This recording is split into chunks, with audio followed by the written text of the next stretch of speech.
was on exchanges in Springfield as a zone leader. I was on exchanges with the district leader and went and searched out a referral that we had gotten for a Book of Mormon. Actually, it was a member referral that had texted us. Said that they wanted to go to church, wanted a Book of Mormon, yada yada. So went with his name was Elder Dye, was the district leader. I love that kid to death too. You end up loving either loving or hating your companions, and then loving your leadership and the other missionaries you serve around. You come to love them very much. So the Elder Dye, and went and sought out this what we thought was just a guy, but ended up being a couple who I don't believe was married at the time. But it was a couple and then another guy who were just living in this small little one bed apartment. I don't even think there's a bathroom in there. It was just on top of this fourplex. If there was a bathroom, it was like super small and we didn't even see it. But we were in their living room, bedroom, kitchen area and shared the Book of Mormon with them and talked to them a little bit. And Elder Dye was just like, can we teach you? You know, we have a spare 30 minutes. Can we teach you? And they're like, yeah, sure. So we sat down and started teaching them. I think, well, before we started teaching them, though, we said, we have an important message. You know, we laid it down and said, this is who we are. This is why we're here.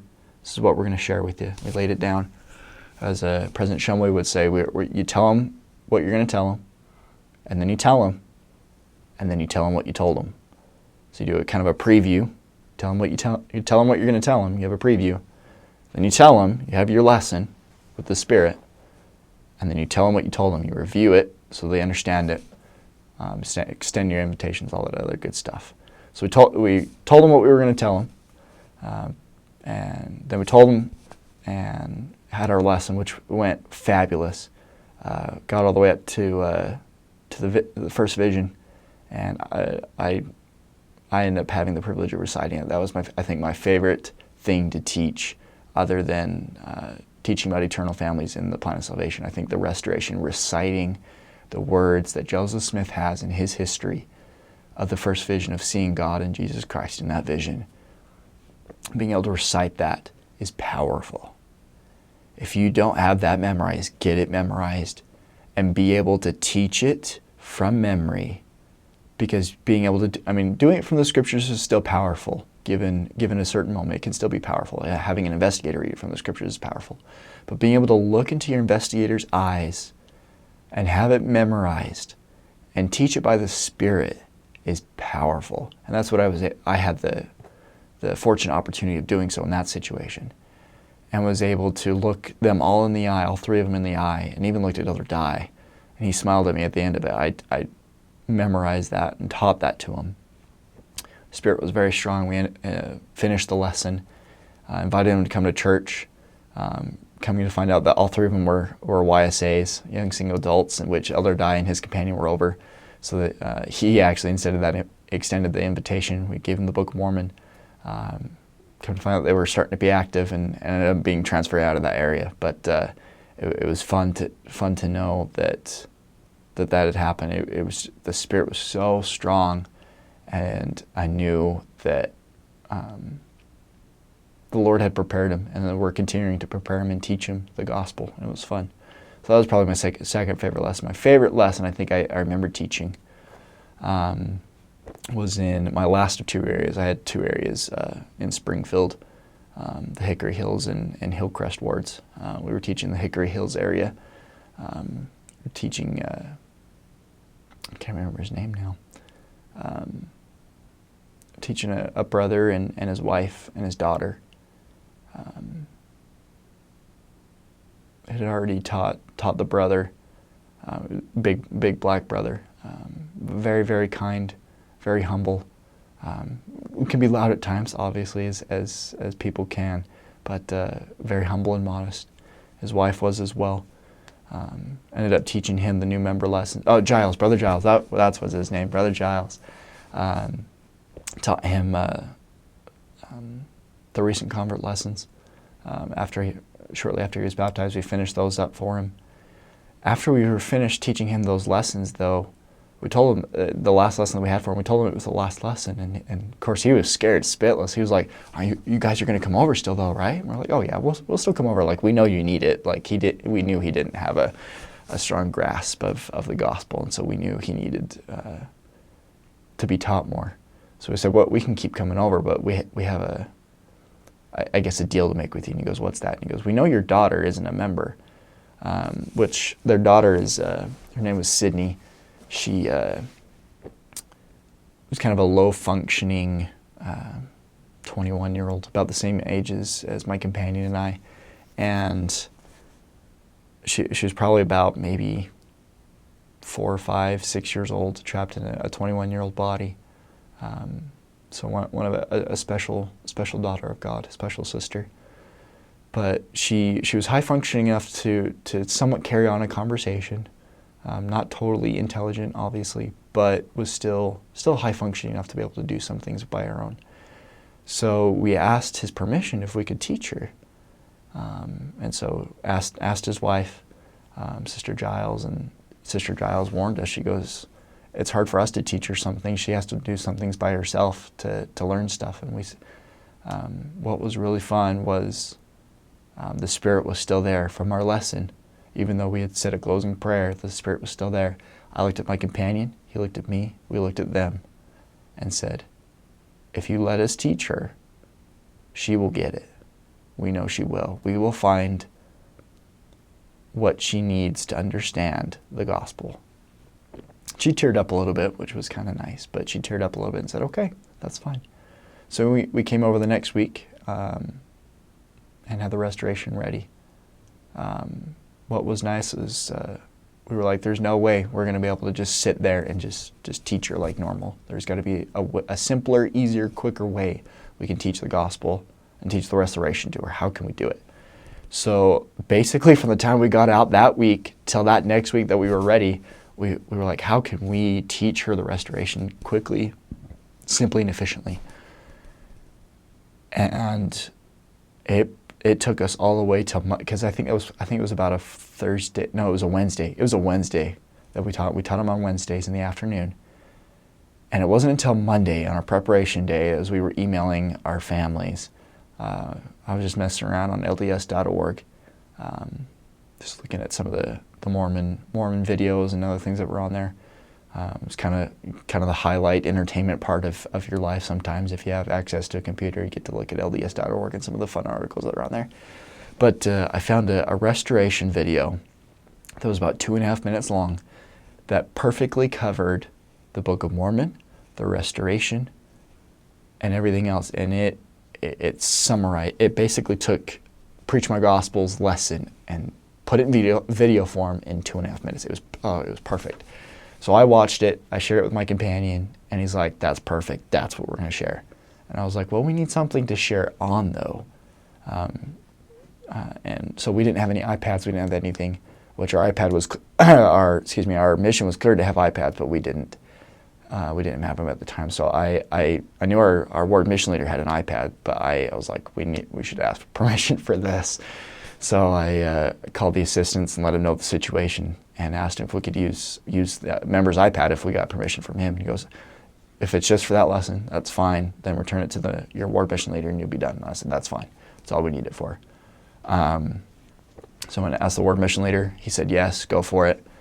He was like, "Oh, which one is it? Let me look it up really quick." So he watched it himself and he goes, "That's going to be good." He goes, "If I had the time away from my job, I would come here because I'm excited for that lesson." So he downloaded that video for us on his iPad, and we were ready. Wednesday evening, went over with that video, showed it to him, opened up with prayer, played the video, and Brother Giles kind of cried a little bit, which I didn't see. I never really saw him cry a little bit, but I saw him tear up a little bit. Sister Giles even a little bit too. She was a little bit easier to cry, but you could tell the Spirit was strong when the video ended. So turn off the iPad, and I can't remember who started speaking first. It was either me or my companion, but one of us asked Sydney and said, "Sydney, did you like that video?" And she said, "Yeah." And then we said, do you believe that the church is true? And she started to cry. But with her cries were a little different. Being not as high functioning as she is, being, I don't remember if it was Down syndrome or what she had, but it could have meant one of two things. Either A, she was just kind of having one of her moments, or B, she was feeling the Spirit, and I was hoping it was the second option. But we just sat there. I looked at my companion, he looked at me worried, and I just gave him the eye of like, hold on a minute, like let's see where this goes. Which in missionary work, that's okay. Sitting in a lesson and just waiting. It's okay to just wait. Just let the Spirit marinate with everybody. Just let the Spirit go to work, because the Spirit is the teacher, not you. So I gave my companion the stink eye. I was like, just shut up, just let the Spirit work. But we only sat there for I think it was about 30 seconds. It wasn't too long. She stopped crying just enough to look up at her mom, at Sister Giles, and she smiled. She smiled at us. Sister Giles did. And then I looked at my companion. I nodded, and so I said, Sydney. She looked at me, and I said, did you like that video? And she goes, yeah. And I said, do you believe that the Book of Mormon is true? And she cried while she nodded, yes. I said, do you believe that Joseph Smith saw God in Jesus? And she continued to cry, continuing to nod. I said, do you believe that the church has been restored to this earth like the video taught? And she kept crying, kept nodding. The Spirit was so strong. I think probably one of the strongest I've ever felt it, other than getting confirmation from Heavenly Father that for myself that this church was true. That was probably the strongest I've ever felt it. But that there in that moment with Sydney was probably one of the strongest I've ever felt the Spirit. It was a nice, comfortable, warm, strong confirmation that she knew that this was true, despite her being in her physical and mental conditions. She knew. So I said, okay, Sydney, will you be baptized? And smile from ear to ear, tears running down her cheeks. She said, yes, I will. So of course, Brother Giles, he just started crying. He was like, oh my gosh. And then Sister Giles was like, awesome, that's cool. So then Sydney just got up and left, which was okay. So, which that whole lesson, including the video, only took about 4 or 5 minutes, which just previous to that, President Loveland, who had come in at the time, was probably only a mission president at that time for about